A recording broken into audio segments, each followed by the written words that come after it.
All right, we're here today with Wayne Adams, who is a longtime announcer at Raceway Park. And Wayne is living here in Dalton, Illinois. And Wayne, how long were you an announcer at Raceway Park? 42 years, Tom. Wow. What year did you begin out there? 1947. Yeah? Wow. And 42 years, that's a long time. And you have been inducted into the Stock Car Hall of Fame? I was inducted in the Stock Car Hall of Fame for Illinois April 14th of 2012. Uh-huh. That was my third Hall of Fame nomination, and I just recently received a fourth induction notice that I'm going to be inducted into the National Midget Auto Racing Hall of Fame. Wow. How'd you get started with that? Well, I started in racing in 1936 as a spectator at the Chicago Armory at 152nd and Cottage Grove when they were racing indoors midgets. No kidding. And It's not far from here? no, not too far. Uh-huh. But I was, I said 152nd. Right. It was 52nd in Cottage Grove. Oh, the okay. Armory. Oh, the Armory up there by the University of Chicago. Right, Okay. right. Okay. Uh-huh. And I was trying to figure out why there were so many people there every Sunday night. Yeah. And someone said they had auto races in there. I decided to go, and that was it. I've been going to races ever since. Wow, wow. I often wondered now at Raceway Park, was that a paid position or was it your hobby? Oh, it was paid. Yeah? Okay. Paid very well. Did it? Okay. And was there just one owner of Raceway during that whole span you were there? No, originally in 1946, Pete and Nick, two brothers, the Jimmin brothers, bought the Raceway Park property.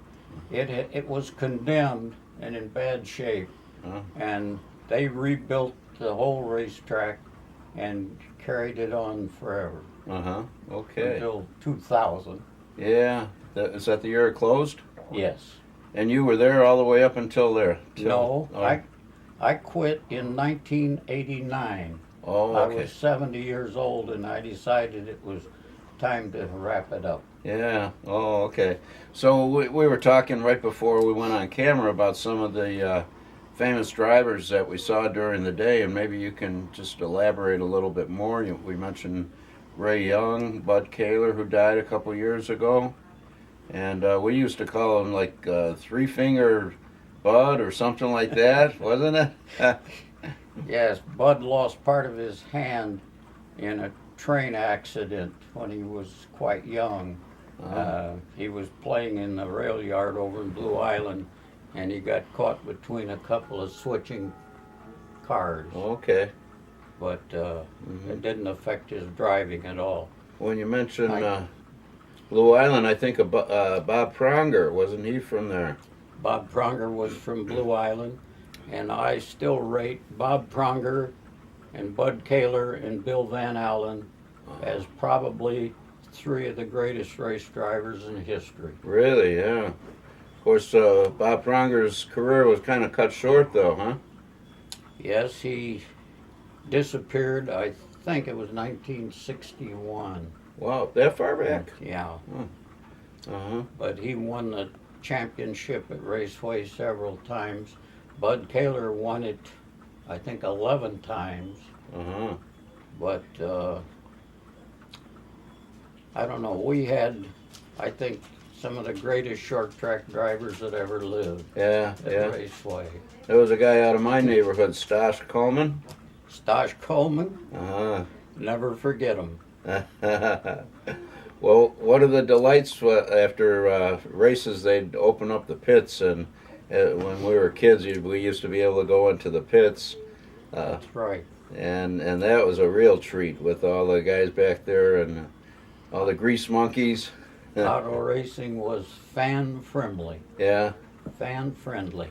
And the fans were always invited to be part of it. Yeah. Now that was a short track. What was that? Well, it wasn't quite a quarter. Uh-huh. We call it a short quarter mile. Yeah. But How many crashes do you think you saw in your career? too many to count. Yeah.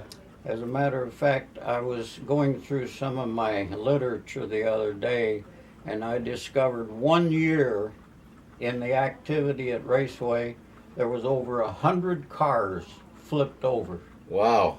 during That's the something. competition. Yeah, yeah. Those guys were real daredevils back then, weren't they? It was one hell of a show. Yeah. You know, after they closed down, I went out to Ileana because I still like stock car racing. But doggone it, it wasn't anything like Raceway because every time there was a little scratch or a bump, they'd stop the race. But at Raceway, they just kept on slamming into those walls. That's what attracted the spectators to Raceway Park. Yeah. Now, I have seen hundreds of races at many racetracks. Raceway Park was by far the best racing program, the best show that you could see anywhere. Yeah. It Yeah. was tremendous. Well, that's why we drew all those people. Right. Yeah. We would run 4 nights a week and sell out every night. I know. Yeah. Yeah. And now some of the other drivers. Now Phil mentioned the Para brothers. They were brothers, right? Wayne and Right. Ray. Uh huh. And any other notable ones that come to mind? Was there an Oldman or Oldenburg. Oldenburg? Don Oldenburg was one of the top men. Uh-huh. Harry Simonson was another Oh, top yeah. driver. Ted Janasek. Ed Janasik lived right across the street from the track, Yeah. and he was one of the early pioneers at Raceway. Uh huh. And Ted's still around. We see him quite often. Uh huh.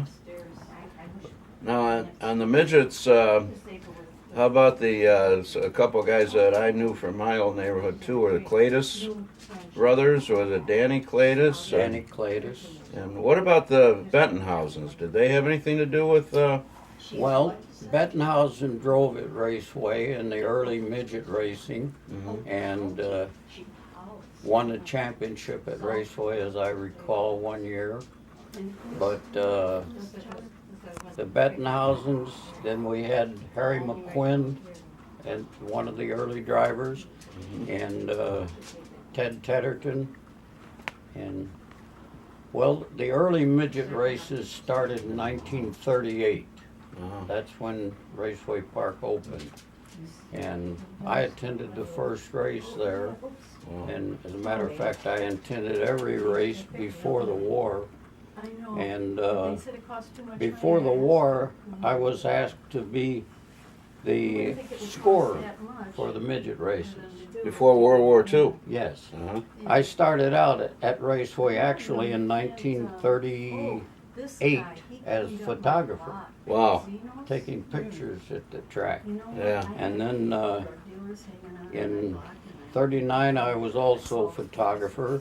In 1940 I was scorer, and then World War II stopped racing, so I went in the Army.